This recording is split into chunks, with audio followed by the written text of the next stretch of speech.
Okay, good afternoon, members, devotees, and friends in the Dhamma. Thank you for taking time to join us today. I'd like to inform all participants that you will be muted during the entire course of the Dhamma talk to prevent disruptions to the talk. However, you will be allowed to unmute yourself during the Q&A session. A link has been shared within the Zoom chat for you to type in any questions which you may have during the course of the talk. For those on Facebook, kindly type your question in the comment section and we will consolidate your questions and ask on your behalf during the Q&A session. We thank you for your cooperation. Without further ado, let us begin the Vassāvāsa cultivation by paying homage to the Buddha. Namo tassa bhagavato arahato samma sambuddhassa. Namo tassa bhagavato arahato samma sambuddhassa. Namo tassa bhagavato arahato samma sambuddhassa. Please repeat after me. Buddhaṃ saranam gacchāmi. Buddhaṃ saranam gacchāmi. Dhammaṃ saranam gacchāmi. Dhammang saranang gacchāmi. Sangham saranam gacchāmi. Sangham saranang gacchāmi. Dutiyampi buddhaṃ saranam gacchāmi. Dutiyampi buddhaṃ saranang gacchāmi. Dutiyampi dhammaṃ saranam gacchāmi. Dutiyampi dhammang saranang gacchāmi. Dutiyampi sangham saranam gacchāmi. Dutiyampi sangham saranang gacchāmi. Tatiyampi buddhaṃ saranam gacchāmi. Tatiyampi buddhaṃ saranam Tatiyampi gacchāmi. dhammaṃ saranam gacchāmi. Tatiyampi dhammam saranang gacchāmi. Tatiyampi sangham saranam gacchāmi. Tatiyampi sangham saranam gacchāmi. Pānātipātā vēramaṇī sikkhapadam samādhiyāmi. Anatipāta veramani sikkhapadam samadhiyāmi. Adinādāna vēramaṇī sikkhapadam samādhiyāmi. Adinādana veramani sikkhapadam samadhiyāmi. Kāmesu miccācārā vēramaṇī sikkhapadam samādhiyāmi. Kāmesu miccacara veramani sikkhapadam samadhiyāmi. Musāvādā vēramaṇī Veramani Sikkhapadang Samadhiyami.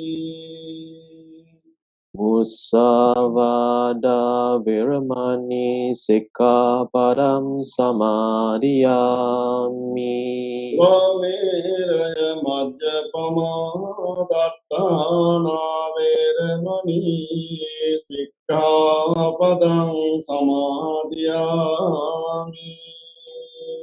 Sura Meraya Majapamadatana Viramani Sikkhapadam Samadhiyami.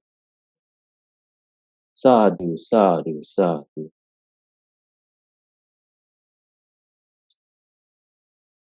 Dear brothers and sisters in the Dhamma, we are very blessed and honored to be able to formally invite Venerable Dr. R. Chandawimala Mahāthera to observe the 3 months Vassāvāsa retreat at Ti-Sarana Buddhist Association. Venerable Chandawimala is currently serving as an associate professor at the Buddhist College of Singapore at Kongmengsan Pokasi Monastery. His field of interest cover early Buddhism, Buddhist philosophy, and history of Buddhism. He will be delivering Dhamma talks every Sunday at this time from today till 17 October 2021. Today, he will be delivering his Dhamma talk on Kukkuravatika Sutta, the dog duty ascetic. Venerable Sir. Okay, thank you very much, Brother Jeffrey, for your introduction and this special part. All right, and then thank you very much for the media team, as usual.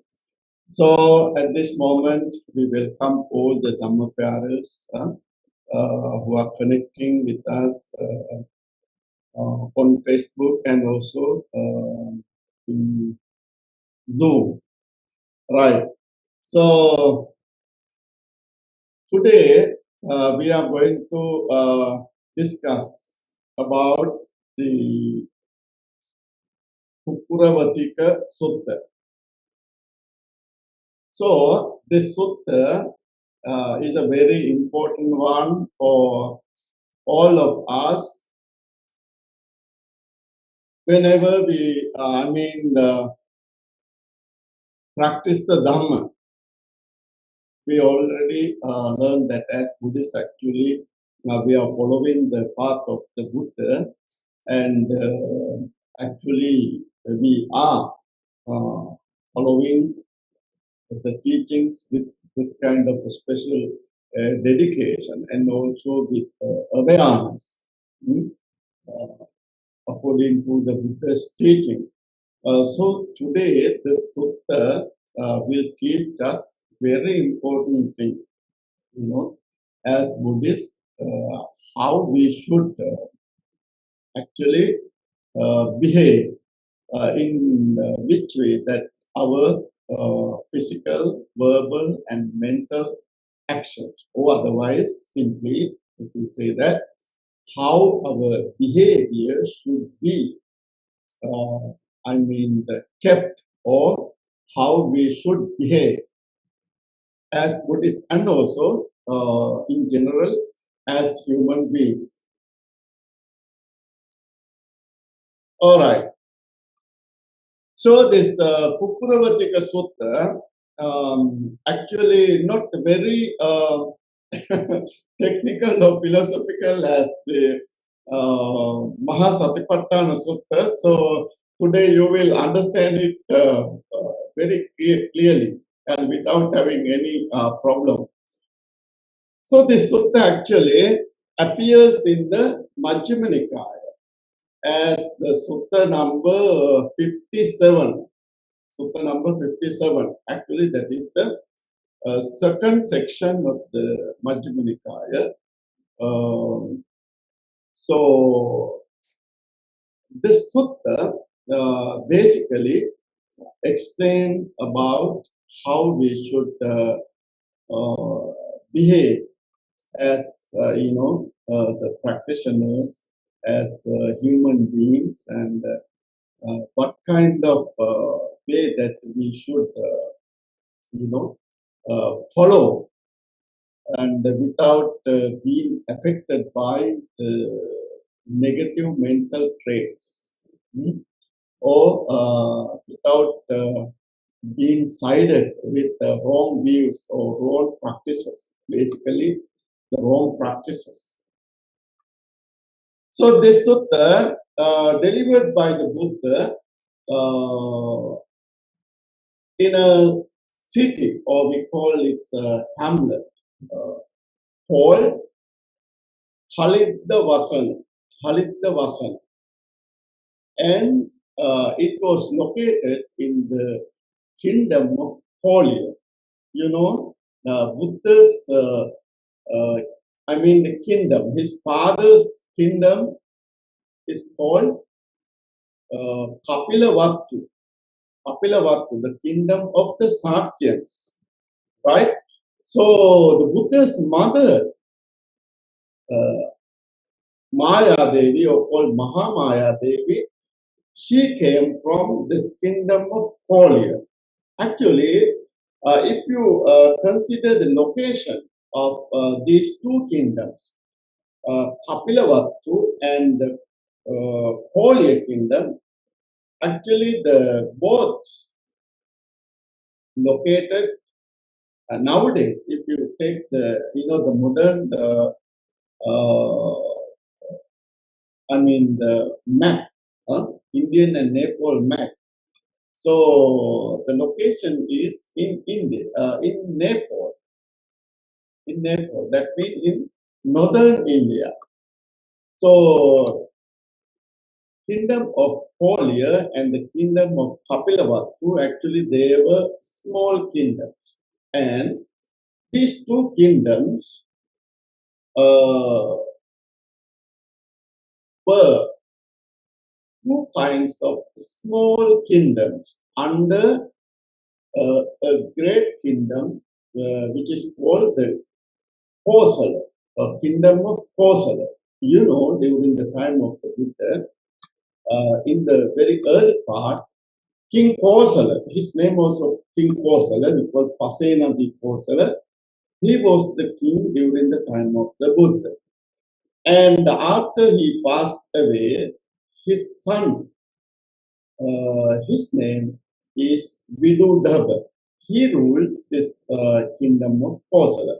So, however, this Sakyan kingdom and Kolia kingdom both were under the great kingdom of Kosala. Right. So, this sutta actually starts that after Buddha visiting this Kolia kingdom, that means the Buddha's mother's native place, And the last time we discussed that the Buddha was living in the Kapilavatthu, right?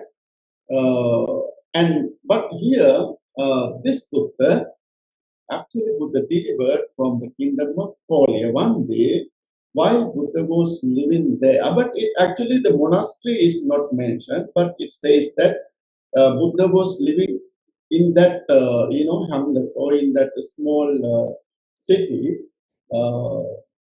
And then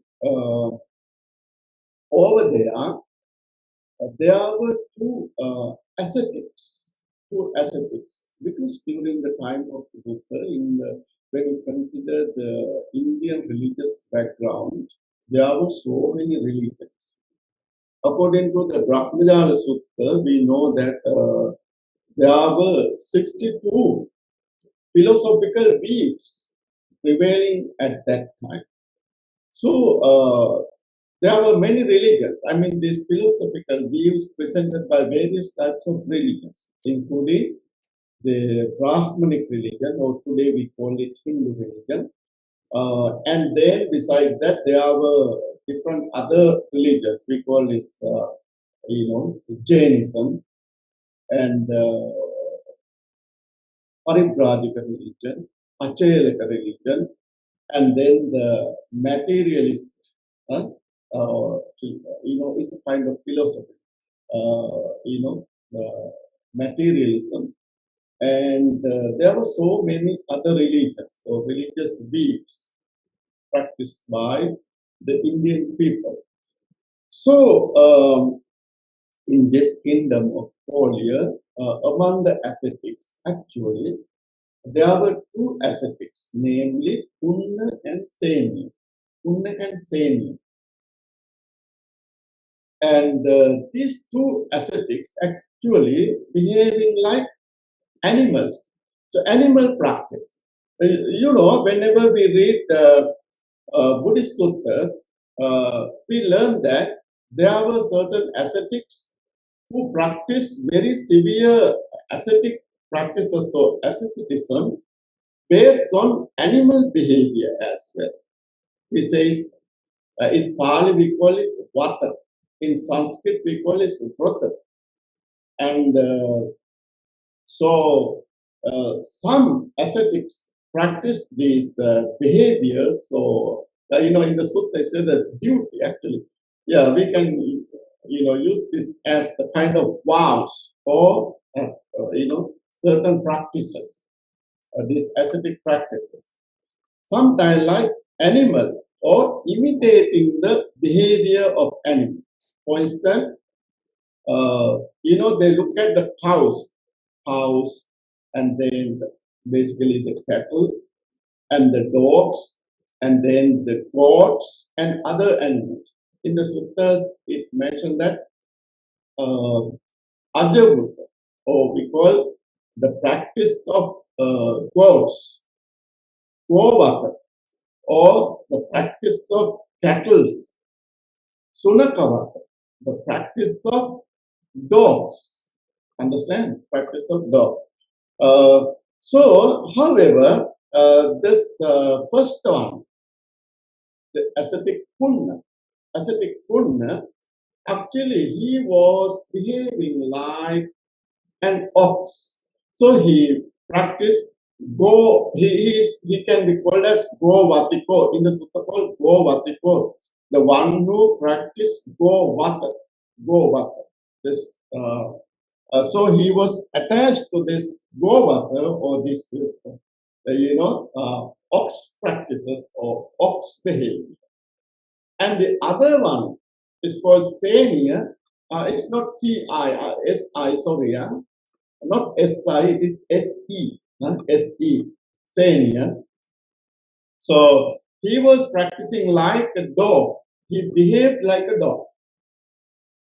Understand? This is quite interesting because, in this Indian religion, in the background of Indian religions, and it was very common. Even now, in India, there are so many ascetics. You can say millions of ascetics, not even hundreds or thousands or millions of ascetics in India, still practicing such practices. And we will see, those things later. I will show you some pictures as well. So, however, in the sutta, this dog practice is called Kukkuravatika. Pali word, the common Pali word for dog is sunakha, or we call sunakho in nominative case, sunakho. And there is another word for dog, we call kukkura or kukkuro. The one who was practicing this dog practice or dog behavior or dog duty, and he was called as Kukkuravatico, the one who was following this dog behavior. Right? So, when we refer to the commentary of the Majjhima Nikaya commentary, it is called Papanchasudana commentary. It says that actually those who practice this, behave like ox or oxen, behave like oxen. They had these characteristics of bovine characteristics, that means the cattle characteristics. Then how they show it physically, even even physically, mentally, of course, they were practicing that in their mind, and physically also they had that. And then how they practice it, and even wearing horns on their head, and even tying a tail on their back. So this is quite interesting, right? Yeah, they were like that. And those who practice this canny practice or canny vow or the dog vow, and they also behave like that, exactly like the dogs. You will understand that after this two people came, the ascetics came to the Buddha, the one who practicing the actually dog vata or this dog behavior, he exactly sat down like a dog. It is lie down on the floor like curled way. So it's quite interesting thing. All right. Once these two ascetics were living in the kingdom of Polya, came to see the Buddha. Having come to the Buddha, ascetic Purna respected the Buddha and set aside. And the Senior, here is the spelling is correct, S-E. Senior had a cordial and amiable conversation with the Buddha and set aside, curled up like a dog, like this, right? He turned his body like a dog and then he sat down. So it is said that the first one actually he talked to the Buddha and respected it, but this person, the ascetic, this dog ascetic, he just talked to the Buddha and then he sat down. It didn't mention that he respected the Buddha. And in several suttas, say that certain people after came to the Buddha, some they respect, some without respecting, just pronouncing their name or having some, conversation, exchange words, and just they sit. So this person also did the same. Now we will look at the meaning of this term Kukkuravatika. Kukkura means dog. Vata means the practice. So behavior, habit, duty, vow, etc. Right? So Vatika means having the habit of or acting like or behaving like. Vatik. So Kukkuravatika means the one who was behaving like or imitating like a dog. The other one, Govatika, he was the one who was behaving like a bull or an ox. Therefore, Kukkuravatika means behaving like a dog or imitating like a dog. Now, I am going to give you a kind of quite interesting example. Right? When I listened to one of the talks given by Venerable Bhikkhu Bodhi, actually in the talk he mentioned that in 1975 he went to India, as a pilgrim.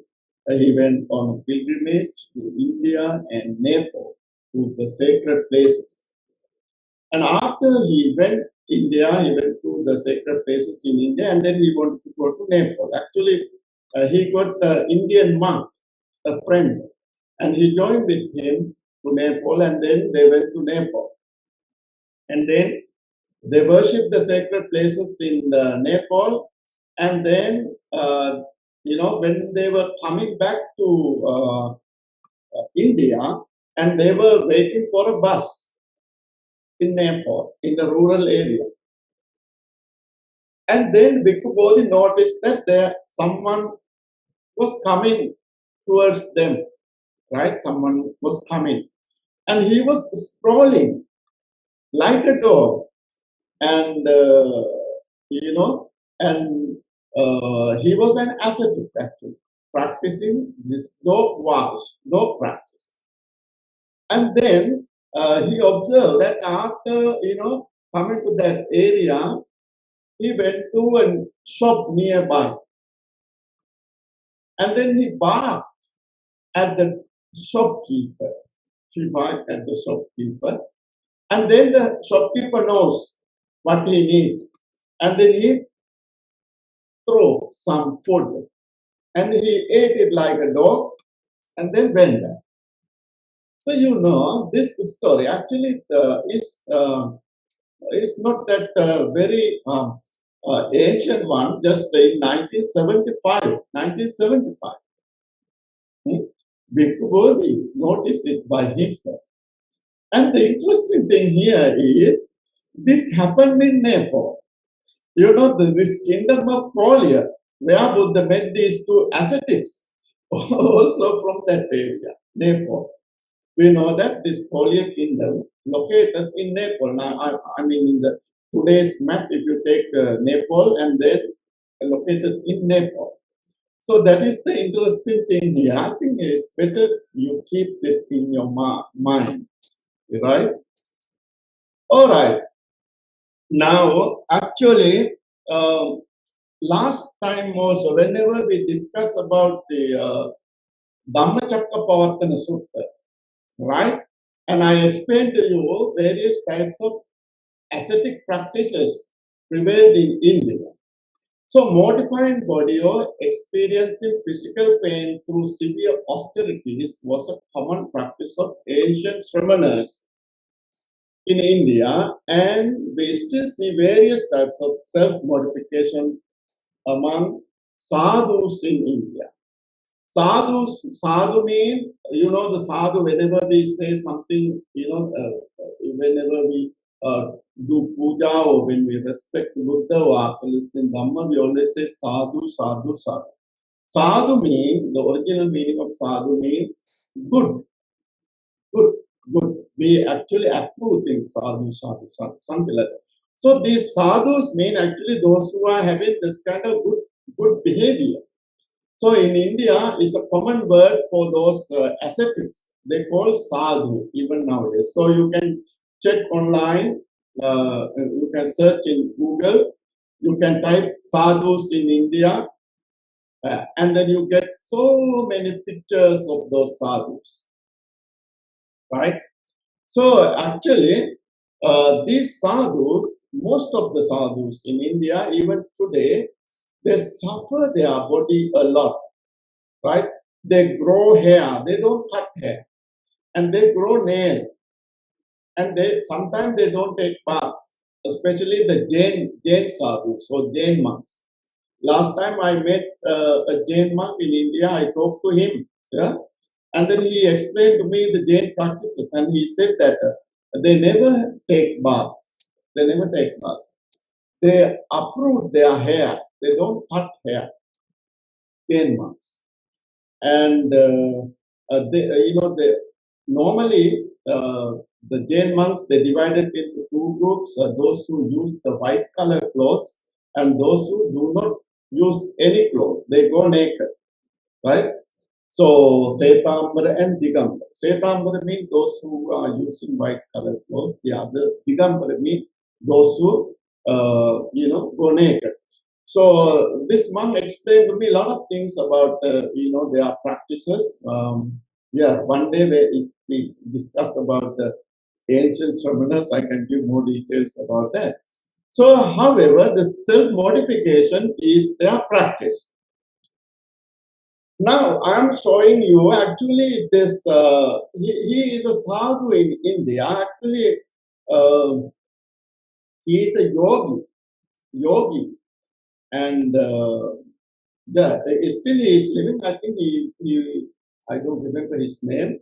And he was born in 1980 plus, not that old, even very much younger than me as well.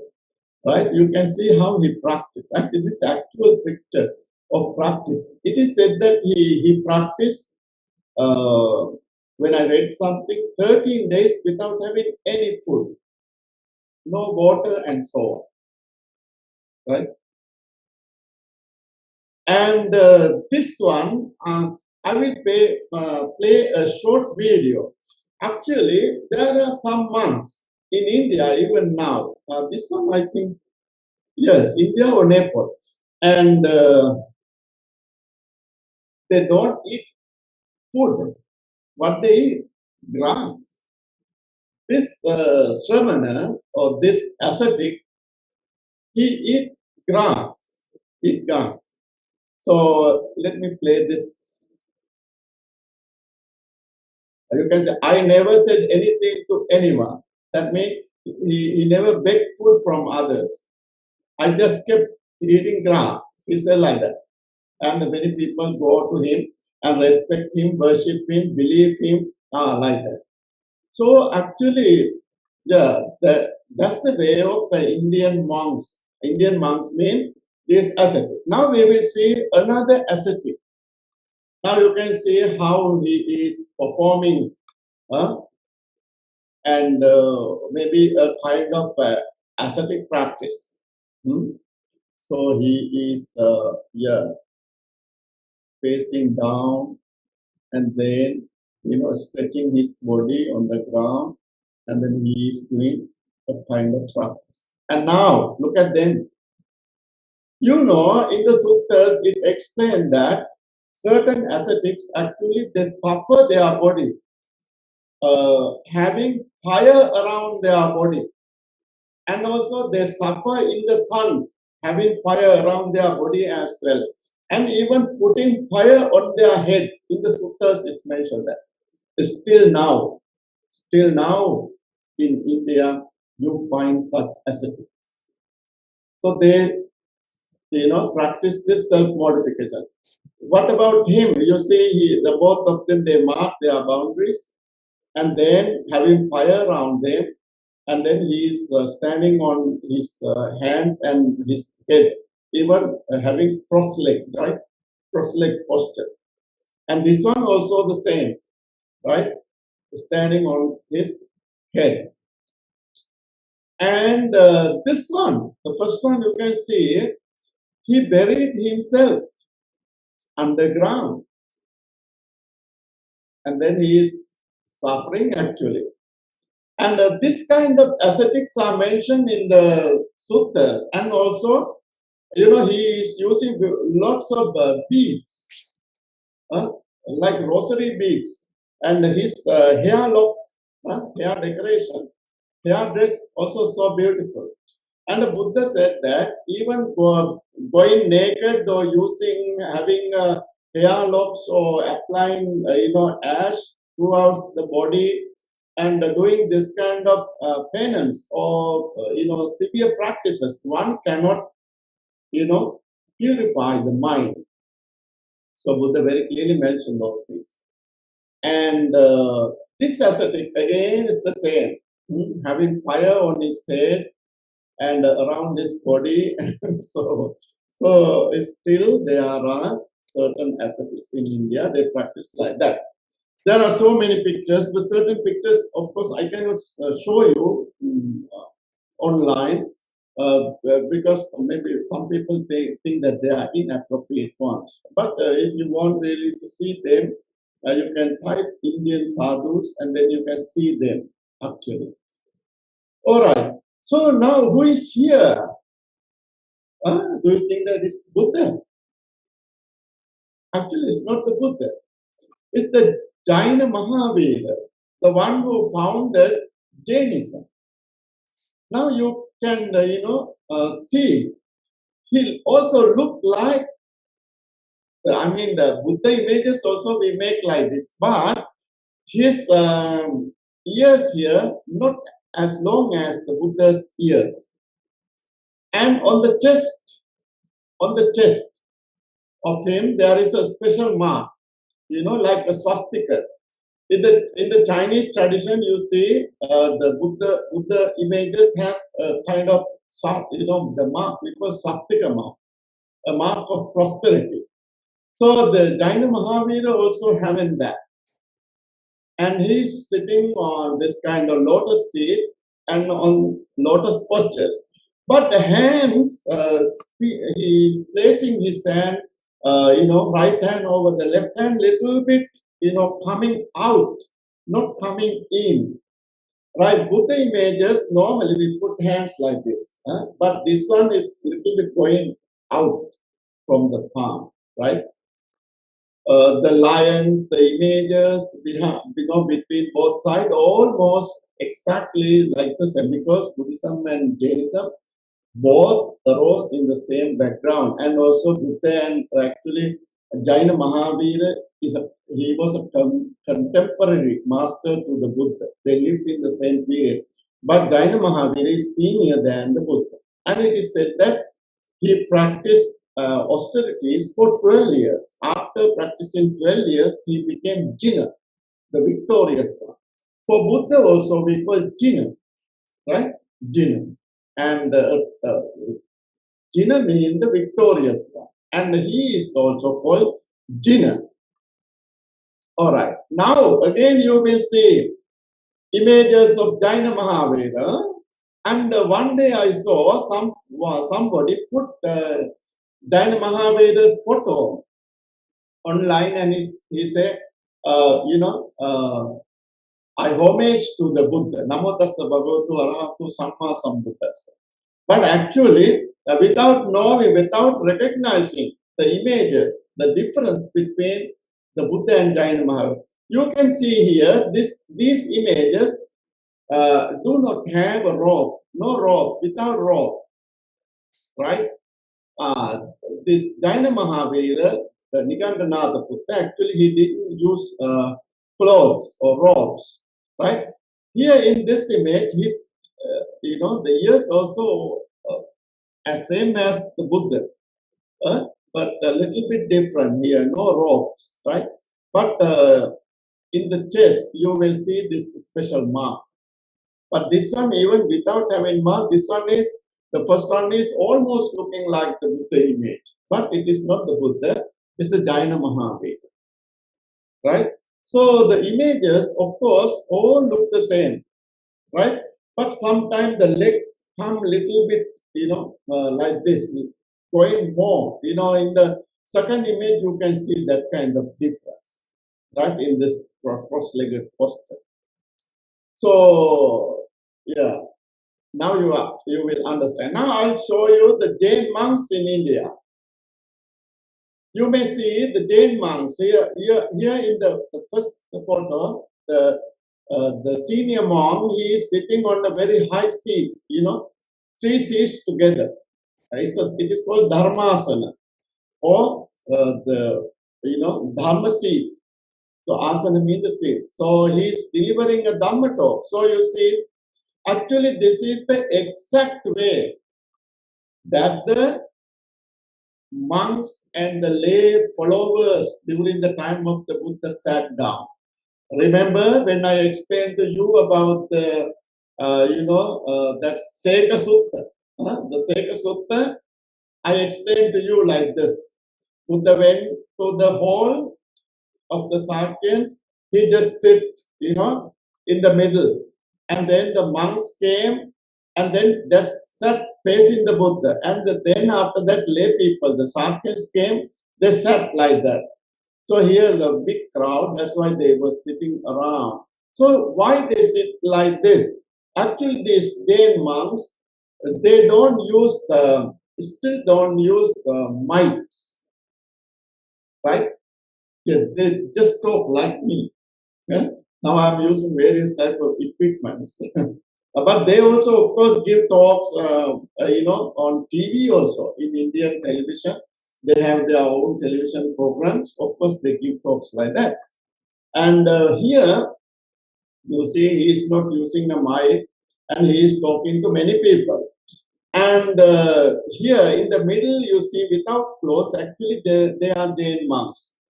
And after them, you see the male followers on the right side, and on the left side, and all around you see a lot of those who are covering their heads and mouth as well. Jain monks and nuns most of the time cover their mouth using a mask also.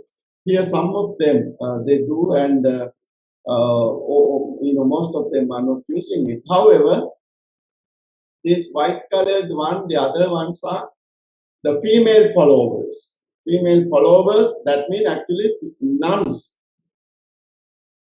They are nuns. Yes, the Jain nuns, actually they use white color clothes. And most of the monks do not use any cloth. And after that you will see in color dressings, actually they are the followers like you. And here, this is the chief monk. Actually in India, still he is the chief monk of Jain tradition. And he is well respected. Last time I saw, he even blessed Sonia Gandhi, the Indian political leader. And yeah, they go to the society also in the same way, you see. And here is another monk, and maybe he is discussing, and the people are discussing with this, and people respect them. So he is a Jain leader nowadays in India. So you can understand that still there are a lot of ascetics in India practicing this kind of asceticism. All right, the ascetics having conversation with the Buddha. After that, these two ascetics, they started to have a conversation with the Buddha, this Punna and Senya. Then the Punna, actually the one who was practicing the ox duty, I'm not going to read all the the slides, and then it will take time. So anyway, you can read them later. So this one who was practicing ox duty, he asked a question from the Buddha, showing his friend, the one who was following the dog practice. Then the person, this one, my friend, Senya, have been practicing this dog practice for many years. And actually he has been dedicated his life for this practice follower, and he's a very good ascetic. I want to ask Venerable Sir, after his life, where he will be reborn, right? Because both of them wanted to know that. And then the Buddha said that, Buddha replied, please don't ask me this question. And then he asked him for the second time and the third time. And Buddha always, for the second time also, Buddha said, please don't ask me. For the third time, please don't ask me. I'm not supposed to answer your question. And then after he asked it for the third time, then the Buddha said that, I ask you not to ask this question. Since you are asking again and again, I will answer you. Otherwise, I don't want to answer. You know, Punna, your friend Senya will be reborn as a dog after he dies. And then, actually, Punna, after listening to this, the Senya, he cried a lot. He cried a lot. And then he said, okay, Venerable Sir, I'm not going to cry anymore. But I also want to ask a question. Now my friend Punna is here, the one who is practicing, ox duty, behaving like an ox. What kind of rebirth that he will have? And then the Buddha said, please don't ask me the same way. Don't ask me this question. So actually, Buddha really didn't want to make them unhappy. But again, this man asked it 3 times actually. All the time Buddha said, don't ask me. But after he asked it for the 3rd time, so it's normally if something is asked for the 3rd time, Buddha answered.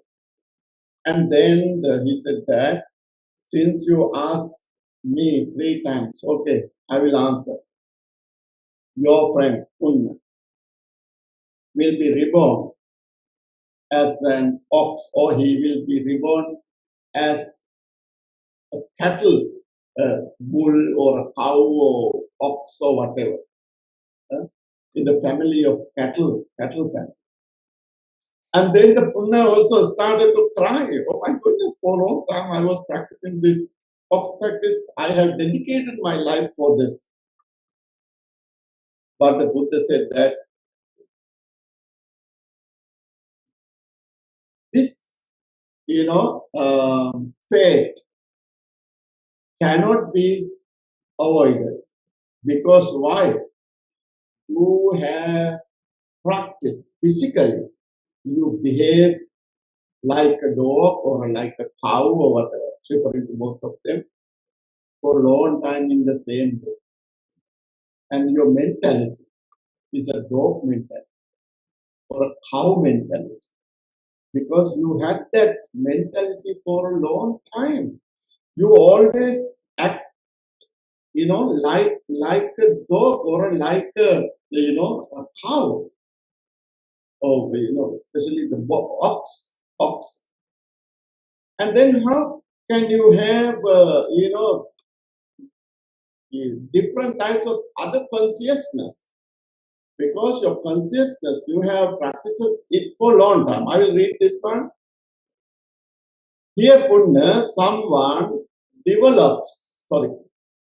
someone developed the dog duty fully and instinctively. He developed the dog habit fully and instinctively. He developed the dog mind fully and instinctively without stopping. You had this practice, right? The dog habit you had, dog mind you had, and you behave like everything like a dog. He developed dog behavior fully and instinctively, having done that on the dissolution of the body. That means after death. There is a way of, in Buddhism we call having broken down of your body. That means having disconnected from your body with the mind. After death, he reappears in the company of dogs. But if his wish is such as this, by this virtue or duty or asceticism or religious life, I shall become a great god or someone lesser god. That is wrong view in his case. Now there are two destinations. For one with wrong view, I say, hell or animal womb. So, Punna, if his dog duty is perfected, it will lead him to the company of dogs. If it is not, it will lead him to hell. Understand? Yeah. So here, actually, this is very important, this teaching. As long as Buddhism is, actually, Buddhist standpoint is concerned, or Buddhist standard, is concerned. Because in Buddhism, we always say that mind is the most important thing. Mind is the most important thing. When the mind is polluted, action becomes polluted as well. Chitte vyapanne kaya kammampi vyapannam hoti. Right? When the mind is polluted, action becomes polluted as well. And whenever you have this kind of mentality for a long time, behaving like a dog or cow, everything is like a cow and dog mentality. So depending on your consciousness, you will be reborn. That is why we teach that always you have to practice good, behave like human being, and having good practices. It is said that when I studied at the university, one of my professors said that people who destroy their mind drinking so much alcohol, in the next life, they will not have a good mind because it is disturbed mind. Because throughout their life, they had this practice for a long time, affecting their mind, having the bad mentality with them. So this is more powerful than the other mentality that he had. That's why we say that, if you have done very good things and everything, all these good things are connected with good mind. That is why, by the power of this, all these good things, and you will be reborn as a good person. Understand? In the proper, having the proper rebirth.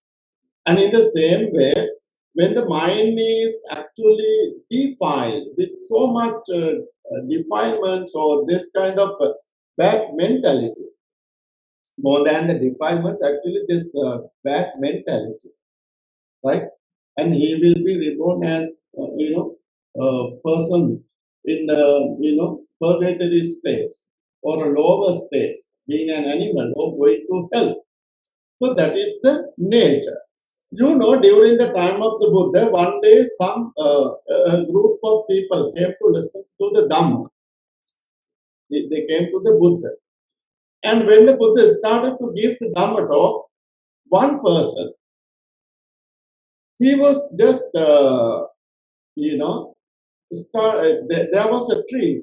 He just touched that tree, he started to shake that tree like that. Venerable Ananda observed this. And there was another man, he was just scratching the floor. Scratching the floor. And then there was another one, he was just looking at the sky while the Buddha was delivering Dhamma. And the other one, he was just listening to the Dhamma. I think 4 people. And after they left, Venerable Ananda asked a question from the Buddha. Venerable Sir, these people, while they were listening to you, they had different kind of behavior in front of you. And then the Buddha said that Ananda, the man who shake the tree, he was a monkey in the past for long, many births in the past. Still, he had that mentality in him. That is true. In Buddhism also we had a story that there was an arahant. Actually, he had that kind of bad, but he always used bad words. Or there was another arahant that whenever he, see a small water stream or whatever, he jumped over it like a monkey, right? Because of the previous mentality. I mean, they had those things, even he attained around. So that's why we say behaviors, if you have a kind of action for a long time, it becomes like a habit, a behavior. So always it follows you. It follows you. And your mentality is like that. Even when you go to the next birth, it will be there because it is connected with your habit practice. That is why there are people who are like actually very good, well disciplined, like a divine being on earth because they are coming from the divine worlds, or they were very good people in their past lives, like you people. Huh? And of course, you had this beautiful conduct, life, and yes, so maybe you're coming from the Brahma world, the divine world, right? But there are certain people, oh my goodness, with lots of animal nature, always want to fight with the others, and always with agitation or criticizing others. This mentality is, my goodness, so bad. Their mentality is polluted. Always need to criticize others, look down upon others, cannot keep their mouth without, telling bad words or harsh words or unpleasant words, making others unhappy because it is not, because of their practice within this life, even coming from the other lives as well. Or it's a lower time practice now, they cannot get away from it. So that is why you have to understand that about this, the human life and how our mind works. Actually, even in the modern psychology, it is like that. It says like that. If you have certain practices, bad practices for a long time, of course, everything or all the actions of you will be like that. And if you have positive thoughts, I can do this, I will win, I will success in my life, like that. Even positive psychology today, it says that definitely you will fulfill your wishes. Understand? Yeah, so this mind actually, you cannot understand about this mind.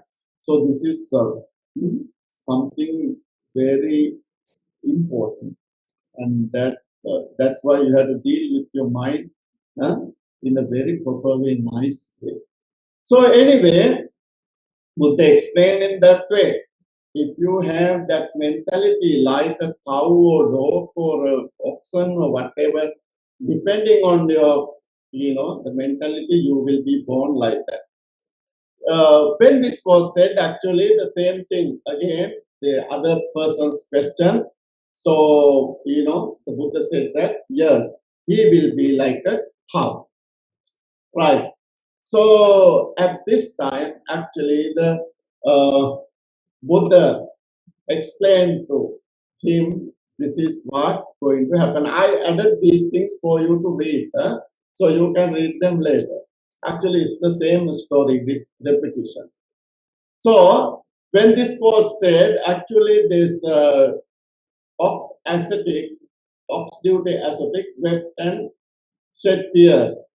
And then the Buddha said that, why you ask me, talking to the other person, senior, why you ask me again and again? That's why I answer you. So I cannot tell lie, right? Yes. And then these people, actually they understood something. And then this person, Punna, actually he said that, Venerable Sir, I am not going to weep anymore. I accept your teaching or your words. Still, this duty has long been taken up and practiced by me. Venerable Sir, I have confidence in the Blessed One thus. The Blessed One is capable of teaching me the Dhamma in such a way that I may abandon this ox duty, and that this naked dog duty, ascetic senior may abandon that dog duty. So, yeah, actually they confess in front of the Buddha, when it was, what you said is true. I practiced it for a long time. Now I understand the problem of this, both of us. So now we want to listen to you, how we can have happy life, right? And the meaningful life or meaningful practice. And then the Buddha talked to them, especially talking to this Punna. Actually, he is the main character here, this ascetic. And then the Buddha said that there are 4 kinds of, Dhammas proclaimed by me. Actually, I realized about this Dhamma through my knowledge or my practice. So actually, there are dark Dhamma, or in Pali we call Khanna Dhamma and Sukha Dhamma, white Dhamma. That means bright Dhamma or beautiful Dhamma. Right? So this word for bad things is dark or black. You know, nowadays we call black market. Understand? Black market. That is not a good market. Understand? Yes. So Buddha used that term before us. Before we say this black market. Buddha said that dark action. That means black action. In Buddhism, we have black action and white action. Right? So Buddha mentioned that there are 4 types of actions. Black action or dark action, white action or mixed. Black and dark, black and white action. And then neither black nor white. Understand? Now you remember, right? That means good actions, first one, bad actions, good actions, good and bad, and then neither bad nor good. All right, now we will see what they are. Yes. So in Pali, we call it Kanha Kamma. Kanha mean actually the black, Kanha Kamma or dark Kamma. Dark actions with dark results. Understand? Sukha Kamma mean white action. That means white actions with white result. That means good actions with good results. And then dark and white actions with dark and white actions. That means a result. That means mixed result. We call it Kanha Sukha. Kanha means dark or black. Sukha means white. So the last one, neither dark nor white actions with neither dark and no white results. We call Akanha Asukha. Akanha Asukha. When you put a, that means no. In Pali, na means no. And na, kanha, it becomes akanha. Na, sukha, it becomes asukha. Understand? So now we will see the next one. Dark karma, actually physical, verbal and mental actions driven by unwholesome roots or the bad roots or disturbing thoughts. Buddha used this term actually vyapanna, vyapajja. So this vyapajja means actually the disturbed one. Something connected with this is disturbed thoughts, right? And then white karma, physical, verbal and mental white karma with good, without affecting those bad things, good karmas. And then dark and white, physical, verbal and mental mixed actions driven by wholesome roots and driven by unwholesome roots. That means there are good and bad, badly affected one, and also good driven ones, right? And the other one is neither dark, not white. That means actually neither dark, not white. I just made it like that. Neither dark, no white. It should be no, N-O-R, no. So they are actually important here. And then you will think that, oh, what is that? Actually, they are the actions, the wholesome actions that we practicing according to Dhamma. For instance, practice of meditation. In the commentary, it says that the practice of the Noble Eightfold Paths or practice of 7 enlightenment factors, Bojjhanga Dhammas. So through these, actually, what we expect, we try to cut down or eliminate the bad thoughts or the defilements, and then we try to reach the enlightenment. Understand? So doing these things, actually, we don't expect other results, like being reborn in the divine world or Brahma world or human world, like this kind of things we don't expect. We develop, our mind and having this spiritual cultivation for us to realize the truth. That is very important here. Buddha mentioned this kind of special practice as action which does not have good or bad result. Understand? It is called neither bad nor good. Neither bad nor good. So sometimes you may think that, oh, what is this action? Actually, it means that whenever we practice the Dhamma, we just focus on cutting down the defilements and realizing the truths. So that is Buddha's explanation here. All right. So dark actions such as 10 unwholesome deeds, according to Sutta, lead to bad destiny, such as animal world and other purgatory states, and experiencing painful feelings, like the beings born in hells. Understand? So right actions such as wholesome deeds lead to good destiny as human world, the divine world, and experiencing happy feelings such as devas in the Subhakin, divine abode.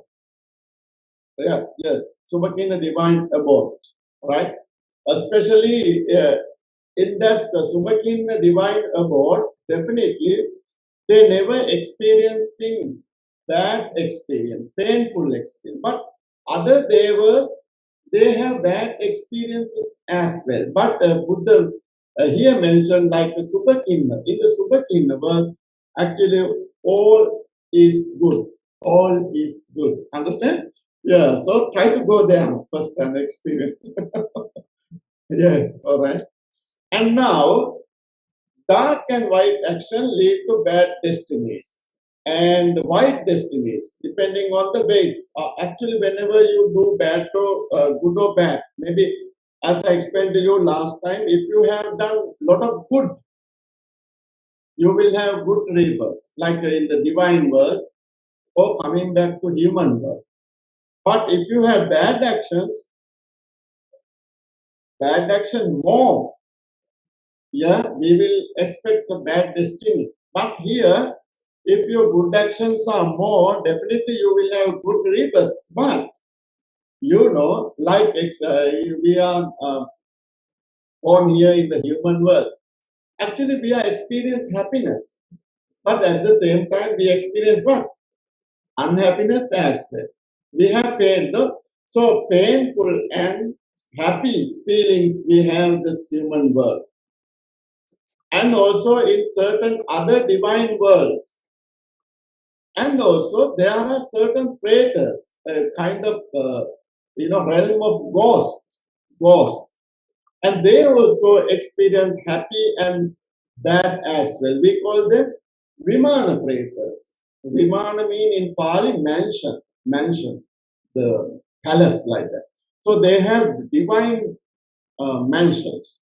So they experience happiness there, but at the same time, they experience bad as. Actually, these, the ghosts, and they don't have suffering in the same way like in the hell beings. So they are like demigod, like demigod. Huh? You know that what demi, right? Demi, semi. Demi means semi. So semi-god. So we are here after doing good and bad goes together. So next time, try to go to Subhakinna and practice over there, and then come back to human world also to practice the Dhamma and attain arahantship. So neither dark nor white actions lead no for good or bad result, but to release from both good and bad experiences. Because in Buddhism we say punya papa pahinas. Whenever we realize the truth, actually we even cut down good and bad both. That means you attain arahantship. After you attain arahantship, actually you will not have, karma to reborn again. So you cut the roots of good and bad both together. So whenever you practice this, practice meditation, or as I explained to you, following the Noble Eightfold Paths, and whatever good things, the good things which help for you to develop your spiritual qualities.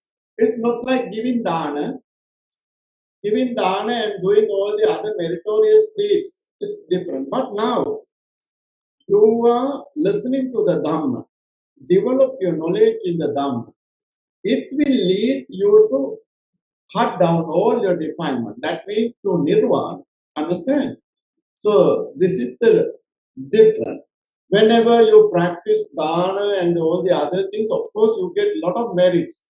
And these merit will help you to have a good rebirth and to be born in the divine world, right? In the human world and experience happy life.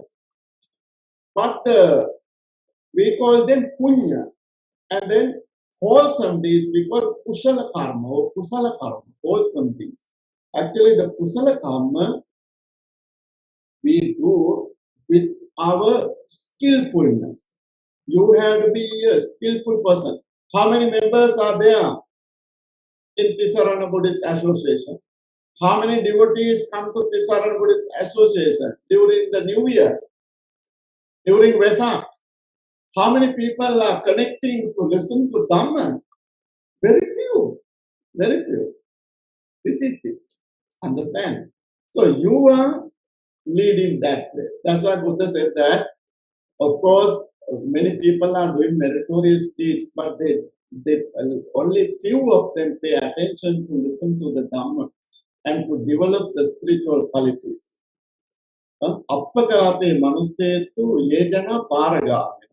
Atayam itarapada tiramevanu davati. Buddha mentioned that among these people, among the mass of the people, only very few people are trying to cross the ocean of samsara. That means develop their spiritual qualities. Listen to the Dhamma, read the Dhamma, practice meditation, and develop all these spiritual qualities, observing sila and so on. Very few. And then Buddha said that apayang itarapada, the other people, the majority, thiramevanu davati. This is the bank of the river. Bank of the river. And or the shore of the sea. They just run to and fro, to and fro, up and down, without crossing the ocean or without crossing the river. Understand? Yeah, so the majority actually not trying to realize Dhamma. So maybe people will blame me. Now they will blame me, right? Yeah, no matter. The Buddha said that even if someone get angry or be unhappy, if there is truth, you must tell the truth for them. It is something like showing a hidden treasure, which is, hidden treasure taking out of the soil. It will be a benefit for the person who listens to it. But Buddha said that if he is a wise person, of course he will accept your words. If he is a foolish person, he will be angry with you, and even he will hate you. I know that you all people are wise, and then you will follow the wise path. And then the Buddha said that if you associate such people, definitely you will get more benefit.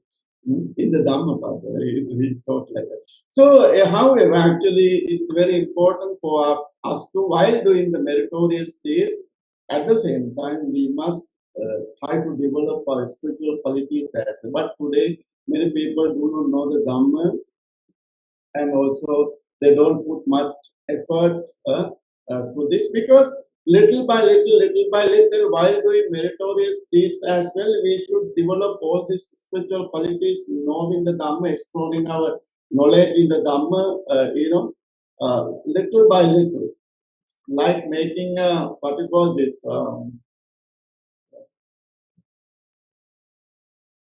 the necklace of pearl, necklace of pearl, right? One by one, and then you can, increase your meritorious deeds, especially the wholesome deeds, while doing meritorious actions as well. All right. So there, I think this is something wrong, and this one you just skip it. And yeah, having listened to the Buddha, the both ascetics were delighted in what the Buddha said. Punna requested to the requested the. Oh no, I think he is some spelling mistake. I did wrong. Punna requested the Buddha, to accept him. It should be the Buddha. Buddha is missing here. The Punna requested the Buddha to accept him as a lay follower, whereas Seni requested the Buddha to confer ordination on him. Understand? Actually, these two people were very happy after listening to the Buddha. And the Puna said that, Venerable Sir, I respect you, I accept your teaching. Please accept me as your follower. And then the other one said that, Venerable Sir, I accept your teaching. Please give me ordination.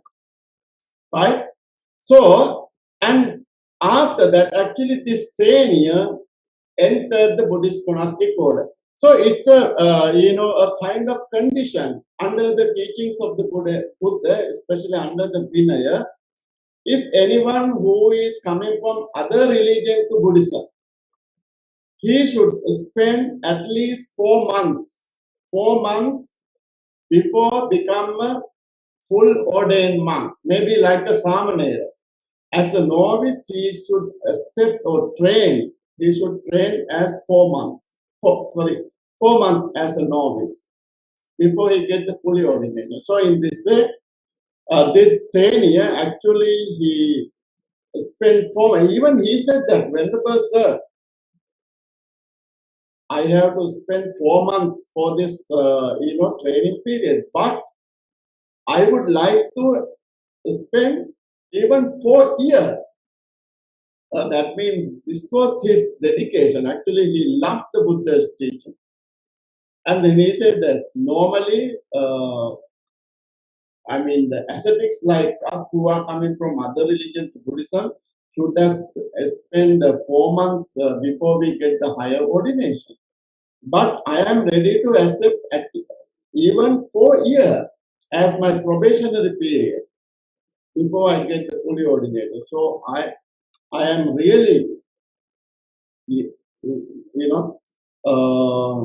respect the Buddha, and I really dedicate my life to continue this monastic life. He said like that. So, however, actually he spent only 4 months, and because he was a very good practitioner as a novice, and then he got higher ordination, and he said that he even attained arahantship, and he became an arahant within this life, very life. Now you understand that actually, that's why in Buddhism we say that you are not lay. Maybe in the past you were not very good in practice, but now if you have this dedicated practice, if you dedicate your life for practice, then you can realize the truth. And this monk, actually he attained arahantship, even though he spent many years as this. So it is same as in the case of Angulimala. Angulimala, he did a lot of bad things. Cutting, killing many people. But, he attained arahantship after became monk, and then he didn't have, time to experience it, the bad karma in the next life, because he cut down all the defilements and, he freed from samsara. In the same way, this monk, and he had a dedicated practice. And then, as a result of that practice, he attained arahantship. Actually, then you see his the destination in the bad destinies was cut down, and even he could attain arahantship. That is why in Buddhism we say that today is the day. Don't think about the yesterday and don't worry about the future. Just you focus on the Dhamma, and then you will realize the truths. Right. And then, thank you very much. So, my weak point here also the same today. I exceeded the time. I'm very sorry about that. Actually, there are so many other things also to explain to you, because all these things are very important. So, yes. Thank you very much for listening. So, we can give a short time for question and answer, right? Yes, thank you, Bhante. Yes, we do have one question. Right. Okay. Good afternoon, Bhante. In some Eastern culture, namely Southeast Asia, there's always a saying that if we do something without knowing that this is wrong, it is fine. It is okay. Is it truly fine and okay? I thought karma doesn't care if one knows or not know. Correct? Thank you, Bhante. Okay. Yes. Actually, not only in Southeast Asia, in South Asia also. South Asia and Southeast Asia, even in Sri Lanka. Yeah? So we have this view, if we do something without knowing that is wrong, that this is wrong. If it is fine, it is okay. Is it truly fine and okay? Yeah, if something is happened without knowing, it is wrong. Actually, yeah. In South Asia, we don't say that it is wrong.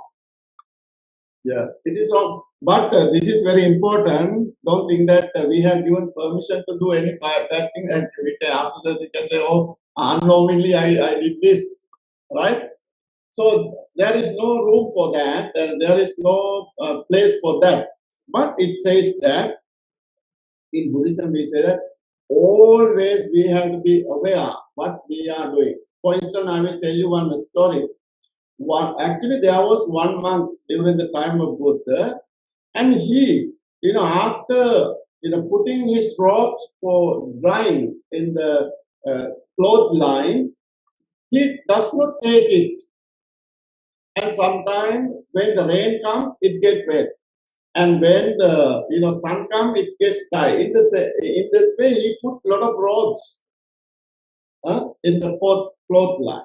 And one day, when the Buddha went with the other monks somewhere, and he noticed this. And then he asked, why are you behaving like that? It is not good.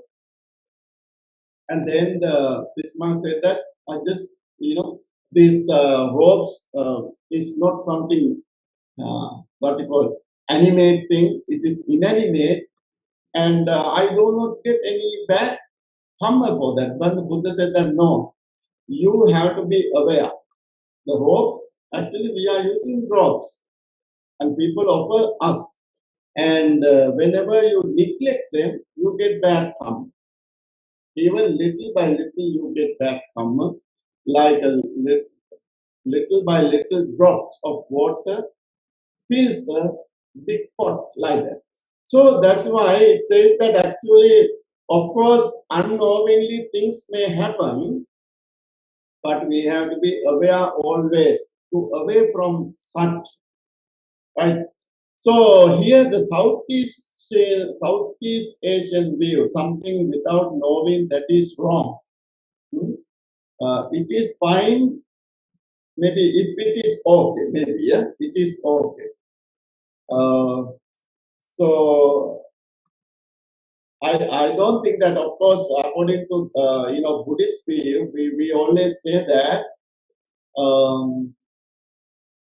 we get the karma, especially most of the time when we have the intention to do that. So if you do unintentional actions, of course you may not get the karma. So intention must be there. The Buddha said that when volitional thought is there, right? Intention is there. And it can be considered as the full action. Otherwise, it is mere happening. We call it kriya in Buddhism. It's a kiriya. It's not a karma. Yeah? So, yeah. I hope that you get the answer, but some words maybe here is. Yeah. Yes. Yeah. Thank you very much, Bhante.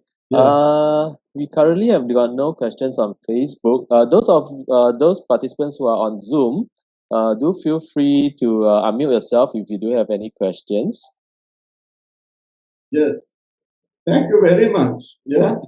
All right. If you have any question, and then you can send us, and then we can answer. And did I answer the questions? So far, so far, yes. So far, Anjana, did you send me any question last time? No, right? Okay, that one I have to check with Sister Kanchana. Yes. Yeah. You can check and then please forward me. Okay. So thank you very much for participating with us, and I hope that you have learned something today.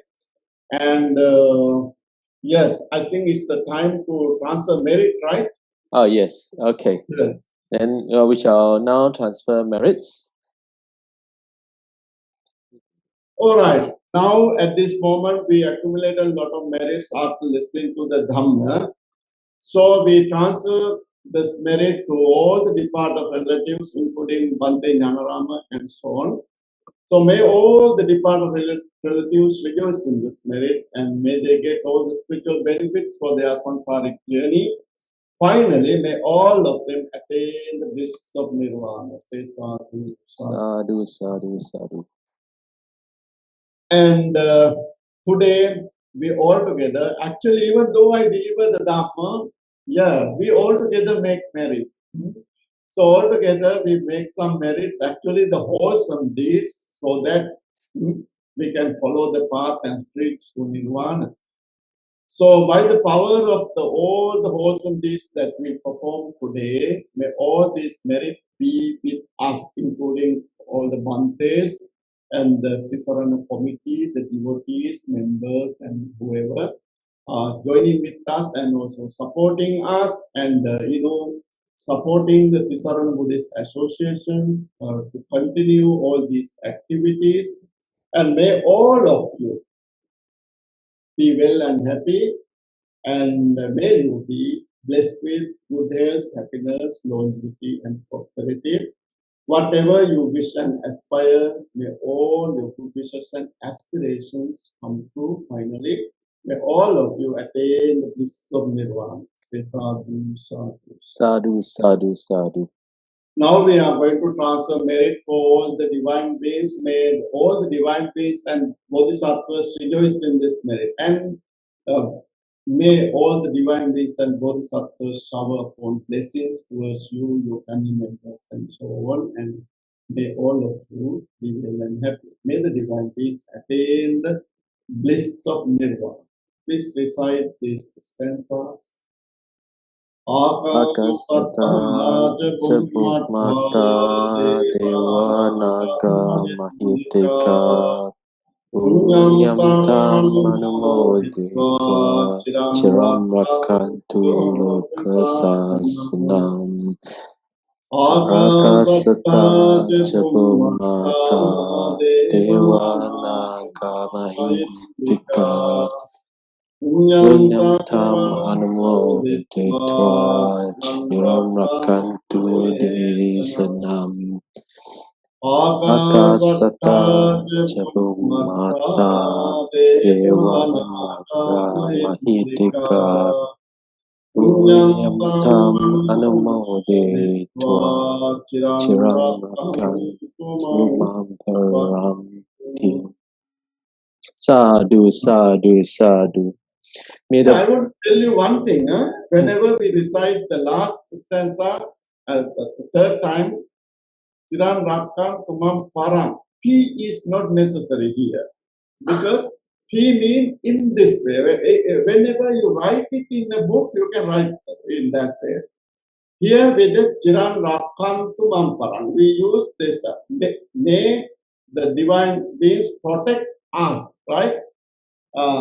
Protect me. Mang mean here me. Chiran Rakantu Mam Parang. And then here Rakantu mean actually it's a kind of request. So we no need to use this T here whenever we recite it. Understand? Understand. The last time I want to tell you, but I forgot to tell you. But in the books you can find it. Understand. Thank you, Bhante. Okay. It's called imperative mood, actually. Imperative mood. Asking someone to do something. So we ask from the devas to protect us. If you use T, that means in this way, it is not going with that. Okay. I see. Thank you. Thank you. Thank you. Sadhu, sadhu, sadhu. May the blessings of the Triple Gem always be with you